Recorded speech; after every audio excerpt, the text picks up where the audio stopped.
Been a little bit of trouble for me pronouncing it in the cast, and Crims will let you know all about that. But we'll say it individually. So A or A. These guys, what makes them unique is their top lane, right? I feel like Jaffe is really one of those guys that is a complete coin flip. And we've seen it numerous times this season. How to predict what this guy is going to play is a challenge in itself. He has a champion Ocean, and it's a lot of variety, and he always looks comfortable-ish. That's the reason for that coin flip. They can certainly push on, but again, sometimes it's very hard to pinpoint a win condition for this team because they're either all in or nothing. And I think that's really respectable when they go into games like that and you can see the confidence just excelling. And that's kind of like the trend with all of these teams. That confidence is definitely there for these guys, whether it's individuals or whether it's a collective unit as a team. And I definitely think that their top lane alone makes these guys pretty damn unique.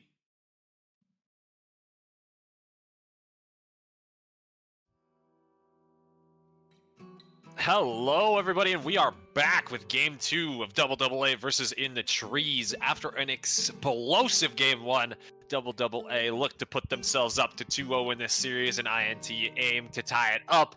Looks like we're seeing a little bit of a repeat from last time. And Ty, what do you make of this? Matt, I was about to say maybe we see a little bit different things happening this time around, but we see the same bans from AAA, we see the same pick, but we do not see the instant lock-in on the side of In the Trees. There is not the immediate Sejuani pickup again. Yeah, there's not a whole lot of consensus here about what to pick. I feel like Sejuani could still be good. Instead, all right, Lulu's hovered and will be locked in. So maybe looking for a little bit of a different style of scaling bot lane. Not a whole lot of success with Nautilus Vayne last game. Yeah, Nautilus Vayne didn't exactly work out that well. Lulu significantly better for Vayne. Also opens up stuff like the Twitch, like the Kog'Maw, if they so desire. But right now, INT, they're just very much trying to think of what it is that they could take away from AAA here. Lulu, not exactly a highly contested pick, but Udyr, on the other hand, very much so. So now Red, forced off of the Udyr, we've seen other things from him. We have seen the Bel'Veth. We have not seen the Jarvan yet. But if that does get picked up, also a very strong champion. I was going to say something along the lines of Viego. But either way, Jarman seems to be what they're really considering right now. But you always have to take into account Jaffe's on this team. They could totally just flex out in the top lane. But on a team like AAA, this could very well go to Rare Adam. Who knows? I mean, if he's a psychopath, he'll do it. I know that Okay, no shot. Bob Joseph were begging to play Jarvan, but yeah, Leona locked in. Rare Adam, when he subbed in for TD, this is what he was playing. Seems comfortable on the pick. Seems like definitely something you can perform on. I do like this. I think it's going to be looking pretty good. Now, it's going to be a tremendous amount of engage from AAA. Flying in on the backside, trying to get Kai'Sa in there with the killer instinct, blowing up whoever they can get their hands on. Yeah, I mean, right now, it's going to be the Apheli Lulu. Very interesting and incredibly lane-dominant bot lane combo, if I understand correctly. As an AD carry player, I certainly wouldn't have opted into taking Aphelios. When I see the Jarvan, I feel like that's a really tough sign, you know, but does synergize quite well with the Lulu. They're putting a lot of eggs in the basket now. They're going to say, okay, we'll stand by Kenny Hammerspike now. We're going to prevent him from getting jumped on and obliterated. Our game plan now revolves around protecting this Aphelios. Yeah, I mean, there's no way that Kenny doesn't end up picking up something like a Gale Force or not a Kraken Slayer, but a Shield Bow. You know, you're definitely opting for the more, you know, defensive options this time around. And the question is, what is the rest of the team going to do in order to facilitate this? We've got the Maokai being hovered here, instead going to be going for the Ornn. All right, so we've got some beefy frontliners here and would set off the table. There's not really anyone to make them pay for such a thing. The question is, what kind of tank shredding do they have? Is it just going to be the Kai'Sa?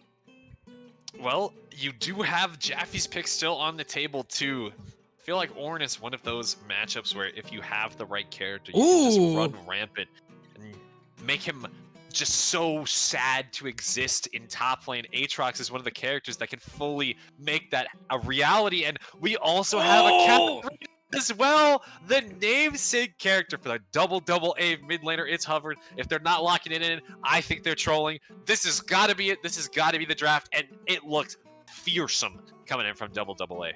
It definitely looked fearsome, but I will say, this is possibly the worst composition to pick Katarina into. So, you know, while Katarina being on the table is very, very nice and very, very fun, Team AA says, you know what? Let's not take the bait. Let's not pick the Katarina into the Ornn Udyr Lulu. I might have gotten a little bit too hyped there. I really want to see it. I totally understand, and I think AA almost fell into that exact same trap, but into a team that plays a lot of Azir and has Lulu, Udyr, Ornn on it. It's so difficult to ever make anything happen with Katarina.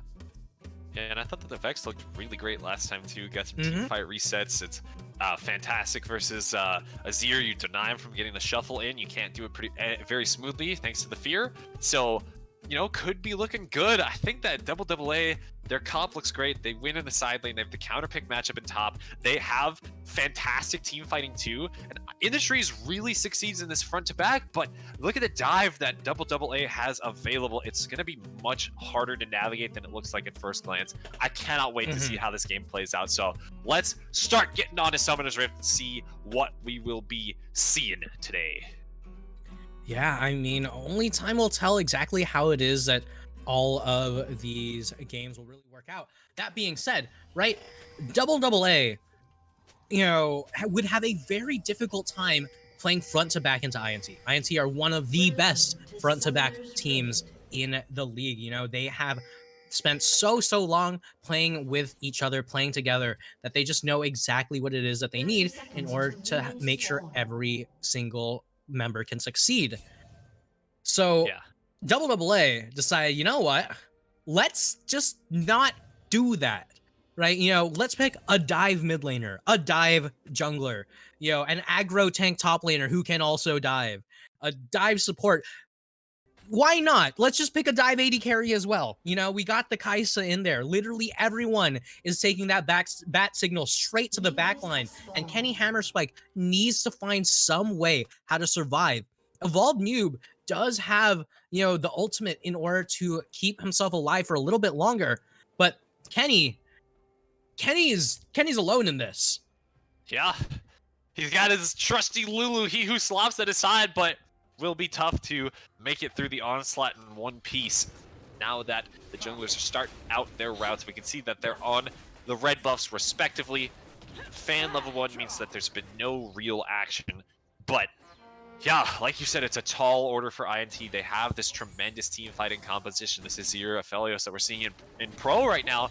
They just have to make it through this early game, and AAA certainly has the composition to push the tempo. So it's on them to speed this game up, to make this happen, to prevent INT from getting to the point where they will be crushing these team fights. They have to maintain this smart laning, get these early ganks off using Red's Jarvan, and carry that power through the mid game. Yeah, and one thing else to note, right, you know, Broccoli showing up to lane a little bit late really just kind of betrays exactly where it is that Bo Explode is starting, where it is that they want to go. Red knows this full well, might be looking for a cheeky level 2 gank, but instead just gonna look. Oh, hold on. Kenny Hammerspike walks a little bit too far forward, has to flash away, slowed down by the red buff. Stun comes out on he who slops. Will flash away as well. No kill coming in, but the health bars drop so low on the side of INT. I'd say it's still time well spent for Red. It is time well spent, assuming that he doesn't really get punished for it very much. And Bo Explode, despite having full vision of the top jungle, you know, despite having, you know, some of that mid prio, does not have any prio in the top lane because, you know, this Aatrox is doing so much work. Starting off from the first Q in that lane, already managed to just fully control the way how this laning phase is going to be going. So there's no way that you can really punish by stealing that top jungle despite playing a champion like Udyr. Yeah, it's also because Bo Explode started doing a full clear from top to the bottom, and since Red started in the bottom, cleared out those 2 camps, there's not much for Bo to steal, even if he were to go towards that bot side. It means that Red gets the advantage here. He's going to be able to fully clear his jungle, if not a little bit slower, while already having impact to the map. We see Rare Adam getting a little bit of a move, heading towards mid, helping to support his mid laner. They see where Bo Explode is on the crab. They will not be at risk from a gank from him. Oh man, Rare Adam's such a psychopath. I love it. Every single bit of it. You know, roaming around 4 minutes in, not even level 3 yet. Meanwhile, Broccoli just going to continue to take so much punishment in this top lane. Jaffe on this Aatrox. I believe it's the first time we've actually seen him play the Aatrox on stage, but it feels like it's just, you know, second nature to him. Yeah, I will always, you know, reinforce Jaffe's prowess at top lane. Fantastic player there. Proud to have him on my team. I think that, especially in this counter matchup, this is something where he can just go hog wild. I want to see what's going to happen after the first few bases coming in, after he's able to get some damage items under his belt. Probably going for that Eclipse build into the armor penetration. So going to be tearing through these guys on the top side. You'd love to see, but he's got to watch out for Bo, who's making his way back up there on the Krugs right now. The option to gank isn't there. Probably will just continue pathing downwards. Look at the Raptors, then potentially at bot side. Yeah, I mean, one thing that I want to note here, right? You know, Broccoli, no slouch. Very, very solid top laner. That being said, I believe Jaffe has lost lane once over the course of this season, and it was to Trollsing, the top laner for AWE, which, you know, I know Trollsing actually attributes that to Jaffe messed up in the lane and just didn't burn summoners, so, you know, a little bit of mishap there, but he slops in a lot of trouble. Yeah, a little bit of a weird spot there. MXL can't follow too well, where Adam forces he who slops away. The kill barely out of grasp. Has to get the Lulu to recall. Might force Kenny to recall as well, because the wave is in a bad spot. You do not want to be walking up alone versus Leona Kaisa here. I think that Bo Explode's trying to sneak the drag, though. They have no idea. Yeah, and Red also just back, so there's no chance that they know, but Kenny in a lot of trouble. Yeah, there it is. MXL trying to follow up. The minions prevent the isolation damage on the Acathian Rain. Kenny Hammerspike trades back pretty efficiently. Did lose the cleanse. Got MXL's flash though, that will be looking pretty good. All the while, Bow Explode on this dragon will claim that one and start an early stacking path for INT. Okay, I've gotta know, right? How much damage does Leona do? Because Rare Adam, as far as I'm concerned, has been the one single-handedly carrying these trades in the bot lane as long as this game has gone so far. Right? You know, I don't know if I don't know if played bot lane without saying it, dude. Hey, have you seen Leona before? No, don't get me wrong. I know Leona does a lot. Usually, it's with Aftershock. This is Glacial. Yeah. Nonetheless, you know, you're getting in those autos every so often. You know, you cancel with Q. It's a lot of damage coming in.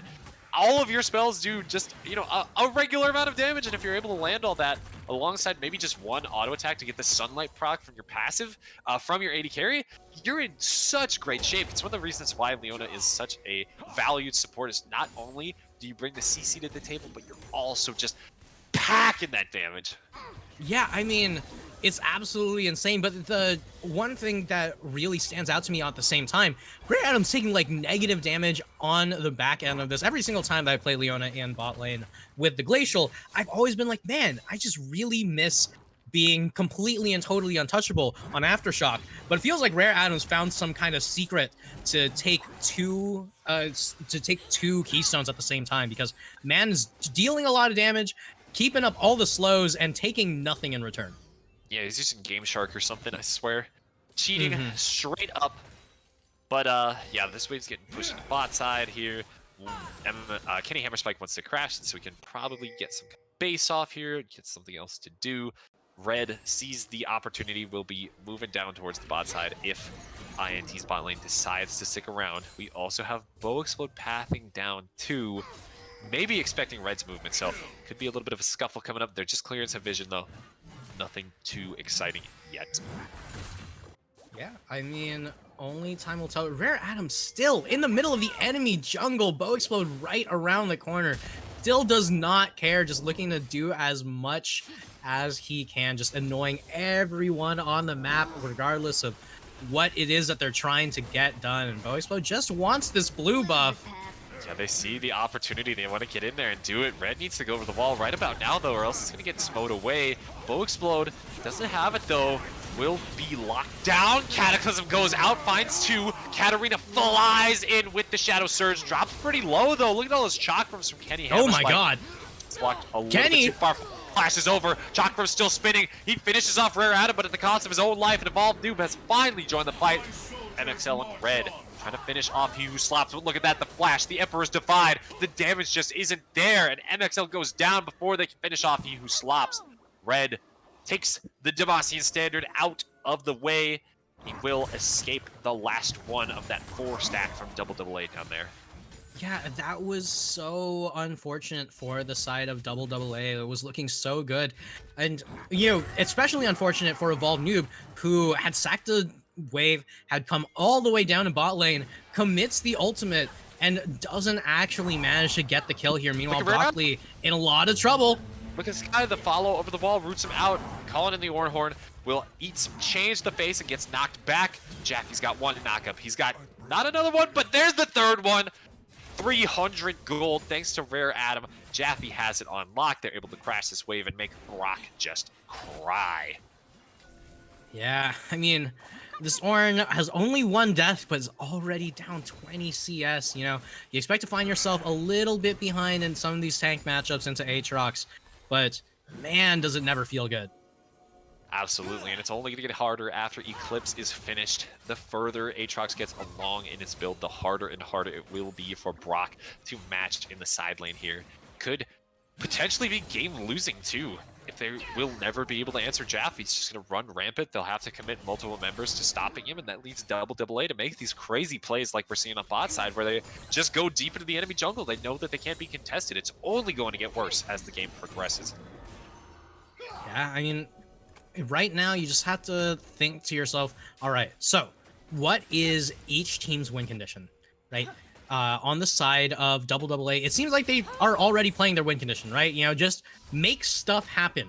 do not let it get to the late game where you have to deal with, a late game Azir, a late game a Lulu Aphelios, an Ornn, and Udyr, who are just going to be completely unkillable because your only real, like, ultra sustained damage is going to be your Kai'Sa. That being said, once you have all this chaos on the map, it's a question of how you use it. And Rare Adam always looking to get unlocked, always looking to make stuff happen, and Jaffe always looking to do some damage on these trades. Ultimate almost off cooldown, not quite going to chase though. Yeah, he half healths Brock with the 3 Qs right there, hitting the sweet spot on the third one, especially Eclipse putting in work like we said. He's healing up off the wave 2. Now we got Bo on the bot side. Teleport is available for Jaffe if he wants to get to a turret and try to join this, but I don't think it's quite necessary. I think that Katarina is strong enough, stronger than Evolved Noob at least, to make this fight happen. Top side, Jaffe still wailing on Brock. Drops him down to about 300 here. Now, AAA is taking control of the Dragon Pit. Rare Adam face checking and Bow Explode. Udyr's running away. Don't want too much more. Teleport turret from Katarina, bringing the Vex to the fight. Has the move faster than Evolved Noob. Let's see what they're able to make happen here. But they all get spotted out. INT knows exactly what's happening. Yeah, I mean, you also have to be pretty careful about, like, INT, they might have a pretty decent set on the Aphelios, like on the red-white, on the green-white, but oh my god, just running on in and Bow Explode! He steals it! Are you kidding me? He gets the Drake and he's starting to get out of there. Caught in the Cataclysm though. Udyr can't make his way out of that one. Shadow Surge catches He Who Slaps. A little bit more damage coming in, but Red misses the Flag and Drag combo. Flash forward, slows him down. Rare Adam gets it with his Zenith Blade too, and Jaffe solo diving Brock Lee, obliterating the INT top laner, sending him to the fountain. Jaffe reigns supreme as the king of the top lane. Dear Lord. It's actually insane that, for one, Bow Explode literally just Giga Chad running straight into the enemy team, all by his lonesome, spell immune, nobody's gonna tell him to stop, smites the dragon, gives it a bear slap to finish it off, and in the meantime, Jaffe also does not care where he is, does not care where the enemy team is, just gonna continue to, both of these players just continuing to play their game on completely opposite sides of the map on completely separate teams. Yeah, it is very funny when you mention that. That's just the similar mindsets right there. But Brock Lee striking back here. Gets a nice little trade. Jaffe just wants to get this wave in and start recalling. He hasn't based in quite a while. Should be moving his way out. Has a lot of money to spend, I bet. Will be able to make it home. Now Bow Explode, very satisfied with that second Drake. It's such a critical misstep to AAA to let that go. You can't let INT have the edge in stacking these dragons. You need to use their early strength to get the Dragon Soul and not let the scaling team keep getting free resources. That really sucks. Just lengthens the timer that INT has here and might make the game a little bit harder for AAA as we continue along this path. Absolutely. And one thing I also want to know, Bow Explode is 1-for-1 copying Red's build from the last game. And one thing that we mentioned in the previous game, right?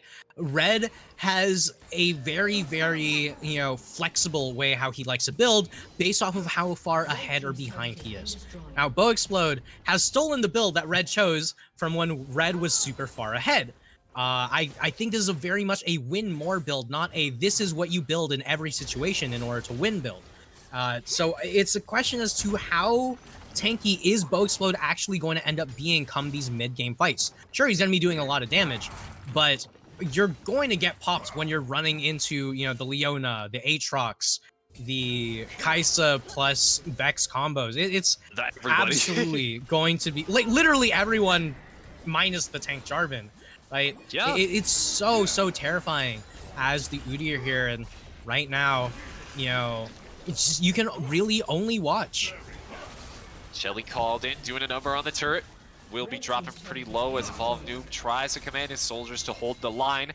Will not be too successful. Now 2 turrets on the board within a minute for AAA. They're going to be pulling ahead in gold to roughly 5,000 right now. That is tremendous for only 15 minutes so far in the game. This is where they need to be. This is definitely ahead of schedule. Oh, but Bo explode. He's CC immune, trying to get out on Rare Adam. Airborne, Rare Adam has to flash away. He who slaps over the wall, and so is Kenny Hammerspike putting the hurt on the MXL. Killer Instinct to try to stay alive. Katarina is exhausted. Red going in. Cataclysm hits, but Kenny Hammerspike's able to bring the DPS to one fight for INT. They're able to start bringing it back and wipe off the map the members of AAA. And some much needed gold injected right back into the ecosystem exactly right a minute before Dragon, so they should be able to make use of all of these. But Jaffe getting on top of Kenny Hammerspike, and Kenny in a lot of trouble. No chance to leave. Somebody cue the Elden Ring music as he just walks up behind him on full vision and slams the great sword down. Jaffe claims another kill. Will set his sights on the bot lane turret too. Evolve Noob able to get one back on mid. Will it cost him his life? I don't think so. He's getting on out of there. 40 seconds till the next Drake though. Evolve Noob has to reset. He won't be able to be on the map in time, and Jaffe's already in the bot side. This is going to be AAA's. This is their best chance so far at the Drake, as long as Bo doesn't run through and steal it just straight up once again. Yeah. I mean, I will say, 20 seconds until Drake spawns, and Jaffe backing right now could mean something disastrous for them, as they're actually committing so much to topside. Broccoli in a lot of trouble. Hopefully they can get this kill fast. Broccoli stunned up. He's moving towards the wall. He wants to flash out. He has it available, but he will never get the opportunity to use it. Kraken Slayer on MXL, finishing him off. Will be in the trees, though, that are moving towards the Dragon, wanting to start it up. They're spotting out Jaffe on the vision, I believe, playing it slow. They've teleported Evolve Noob into the fight. Will be AAA that gets the positioning in the river. Yeah, I mean, right now, it's a question what Bo Expo's gonna do. Oh, could go for another immune steal, but not going to have the chance. Huge Cataclysm! He gets pushed out with the Emperor's Divide. Kenny Hammerspike has a million chakrams, but Red's trying to get in onto him. They can't touch him yet, but Jaffe might have something to say about it. He sent tons of damage. Kenny Hammerspike with a beautiful Gale Force to dodge that. Still got those chakrams whirling around. Red cannot hit a flag this fight. He cannot find anything, and with Jaffe down, it's a little bit scarier. They already wiped off 3 members. Kenny Hammerspike did a great job maneuvering that fight. AAA just not getting the things that they need. They're not landing the CC. Red can't find too much. Rare Adam was peeling for MXL, and they can't find their way onto Kenny.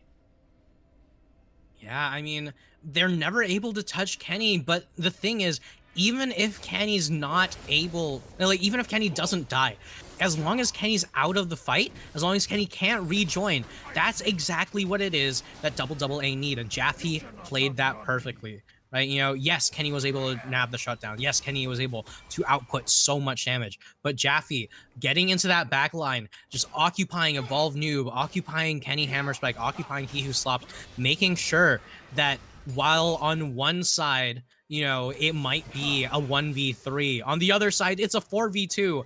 And dear Lord, is it easy to win a 4v2 when your team's ahead like this? Yeah, you sure said it, and you get a Dragon to boot. Not looking too bad for AAA. They are still holding on to this 5,000 gold lead here. They're pushing ahead, pushing forward. If they keep playing like this, the game should be closing out relatively quickly.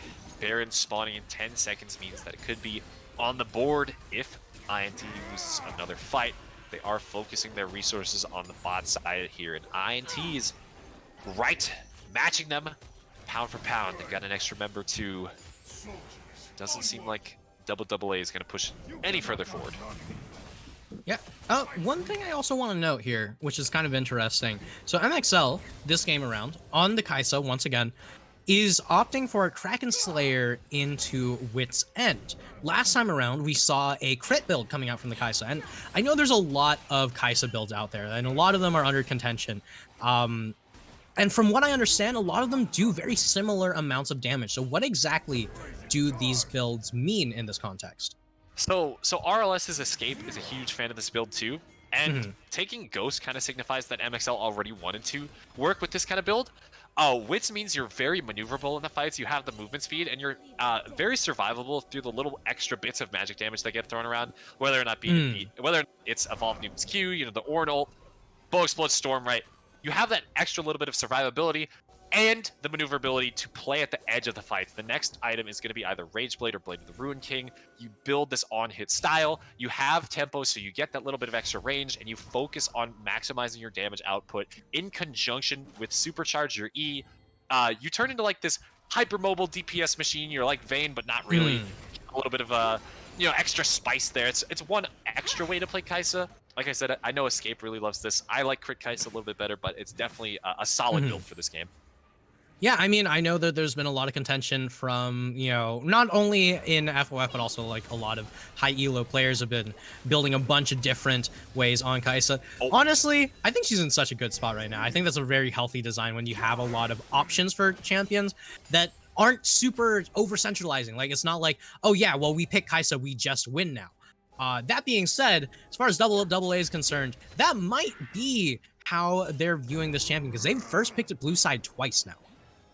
I think the Kai'Sa is definitely playable it's a somewhat playable blind pick. You really get punished by Caitlyn, or like longer range matchups makes it very difficult to play the lane, but you're resilient, you're able to come back in these team fights, and when you have this dive-centric team comp, it's tough to think of a more suitable AD carry. So I think it shines in these fights when they're disorganized, when you're able to find your way onto a key target with the killer instinct. As long as you can get through the lane, and that's certainly what MXL did. So, looking like it's in a good spot here. Expect them to keep picking it early on, picking it. Seems like they're very comfortable playing it, and they don't mind playing these non-scaling, but just these early Quote, game unquote. focused, like, not front-to-back team fighting compositions is what I'm trying to say. Yeah, and right now, okay, well, that's a little bit interesting. That's definitely not a Rage Blade, I'll tell you that. Could be opting for the Collector, could be opting for a Phantom Dancer. I'm not 100% certain from MXL. Maybe you should have just enough to have the Acathian Rain upgrade at this point in the game. Yeah, if it's LDR, I think that's probably wrong, but he'll just be doing a little bit of less extra damage, so whatever. The important thing to look at, though, is we got Dragon coming up in 20 seconds. That's the thing. Yeah. It seems like AA, they don't have their position. They don't have their act together, and they're going to be arriving late once again. Jaffe is trailing behind his bot lane here in the mid. Wanting to make sure they have the push. Will make Brock Lee catch this wave. So this is AA's window, especially now that INT has given up this choke point. This is so critical, something that Joshi always talks about too. Dragon started up. Will INT be able to get through? Oh my lord. They have to answer side waves. Jaffe finding his way onto Brock Lee, just chunks him out before the fight even starts. Jaffe. Now Jaffe's coming back down. Dragon resets. Doesn't really matter. INT looks like they're going to have to give this one up. Yeah, Bo doesn't have the spell immune charge to go in here. Just doesn't really have any options. It's going to get feared away, and it looks for the re-engage. Ooh, almost found something there. Might have been in a bad spot. But AA secured the Dragon with ultimately no contention there. That's going to be looking really good for them. They got 2 on the board, almost at the Dragon Soul. They're tying up the Dragon score altogether. Now they're moving towards Baron, and this is where things get spicy. Yeah, I mean, you just took a second mountain. You're feeling a little bit tankier. Brock Lee, on the other hand, not feeling tanky enough, as Red is just going straight into the backline right now. As a Cataclysm finds 2, he gets pushed out. Evolve Noob, tagged up. Katarina tries to fly in and kill, but it's MXL that will finish the job with the Killer Instinct. Has to flash out over the wall. Blast Cone, Kenny Hammerspike flashing out as well. Red-White follows him. It's a duel to the death. Chakrams versus Red on the backside of the fight. AA have cleaned everything up. Kenny Hammerspike cannot find anything. The Frozen Heart is too much to overcome. AA wipe INT off the face of the planet, and they will claim the Worm as their prize. And Purple Worm gonna give everyone a nice new coat of paint, as they're gonna be able to barrel it straight down the top lane, straight down the mid lane, straight down the bot lane, any lane that they so desires. Jaffe not even gonna be opting to back here, just gonna go straight over to the lane, gonna get that shoved out, maybe looking to back afterwards. Everyone everyone on the side of AA is looking so clean right now. And you have to wonder, what exactly is it that INT's thinking right now? You know, is that mental fortitude that you really need in order to make comebacks from series, from games like this, right? Where Jaffe is just doing super well. That's a 0-5-0 on Broccoli's Ornn. And it's, yes, your Ornn is going to get super tanky, but it's so difficult to find yourself in this position, to find yourself with the right mindset in order to bring everything back. You know, if INT bows out here, this will mark the second time in a row that INT has gone into season playoffs as first seed. Not going into playoffs as first seed, but this is the second time that of playoffs that I've entered in where first seed chooses fourth seed and then immediately loses 3-0 as, dear Lord, Jaffe's looking to make that a reality. Looking like it might be 3-0 after all. Jaffe's so big, he's flying onto the backside. The banner wings are unfurled, and he's trying to find some more. Cannot get too much else, though. AA takes down this turret. They're 5 men strong, pushing through with the Baron buff. Got a tiny wave, but it might be enough to make it happen here. Turret under siege. Void missiles flying in the backside. Void hunters, void seekers, that's what they're called. Now INT forced to back off. Inhibitor under fire will be going down. Big damage with the Infernum ultimate, the Moonlight Visual coming in from Kenny Hammerspike, but it's not enough to fully slow AA down. They've got their sights set on top side now. Jaffe's taking a reset. He knows he can TP back if he needs to. MXL might just be enough to take down this turret. Yeah, I mean, right now, right? You know, they're just, INT's just trying. They gotta do something, but you know, it's not release of Aphelios. You can't hit them with the 200 years. At this point, it's going to take 200 years for INT to catch up to the way how AA is playing because, oh my God, dear God, they're doing so much work here. 3 full items on MXL. Rare Adam getting caught up here, but still surviving for so long.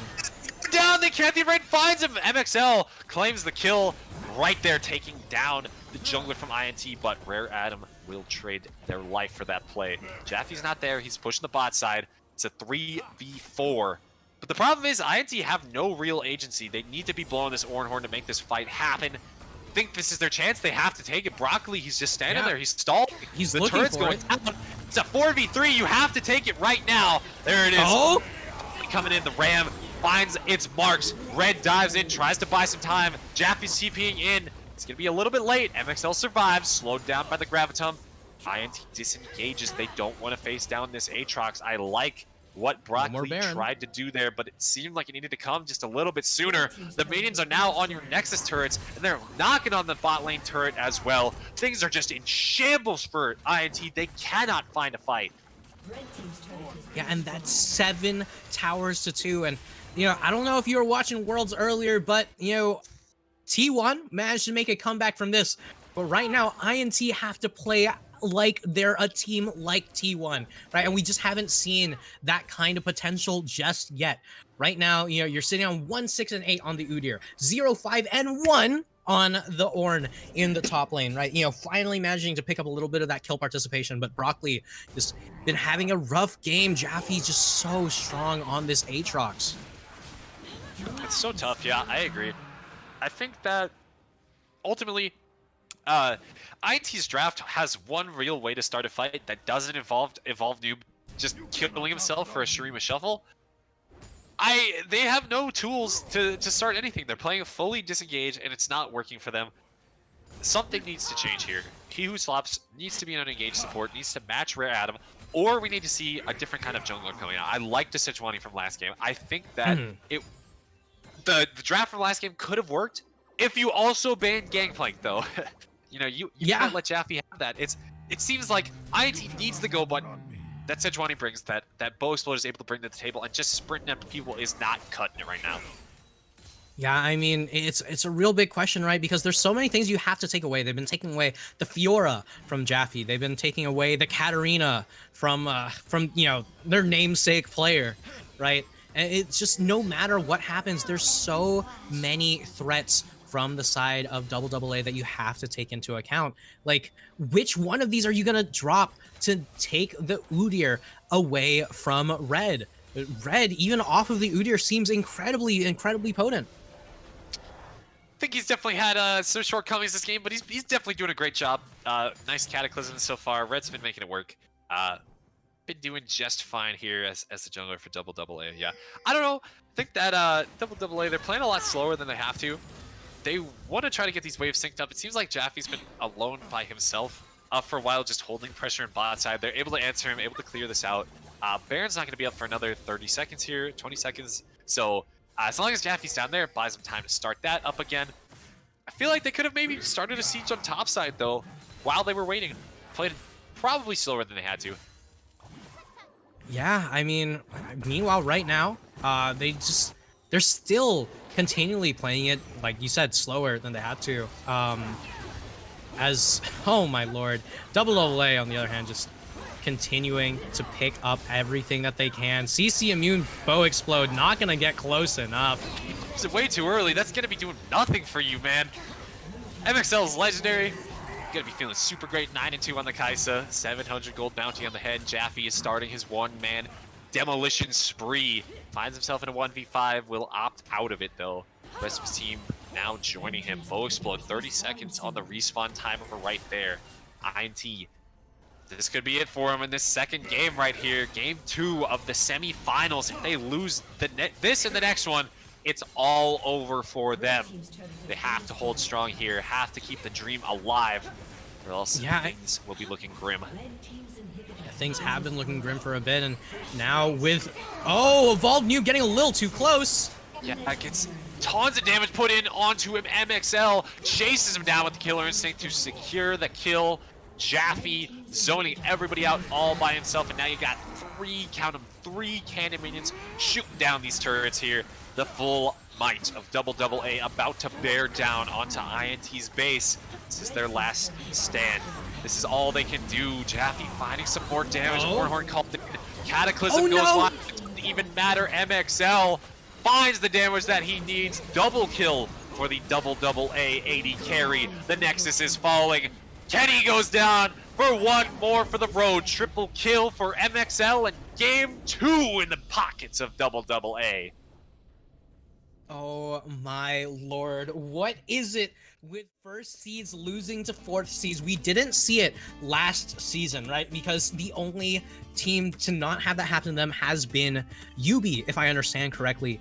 But in this season, in the season before last, first seed would choose fourth seed and immediately lose. It's been it's been like clockwork, and it has been terrifying for the side of first seed. Like, you have so much pressure coming into this, and INT dealing with the newly revamped AA. It just seems like they weren't as ready as they had anticipated. And right now, you know, we've seen these drafts just get absolutely blazed through. But right now, you have to sit back, you have to reset, and you have to rethink every single moment. Yeah, everything's on the line. INT either wins this next game or they get sent packing. This could be it. AA up 2-0 in the semifinals right here, looking to close it out next game.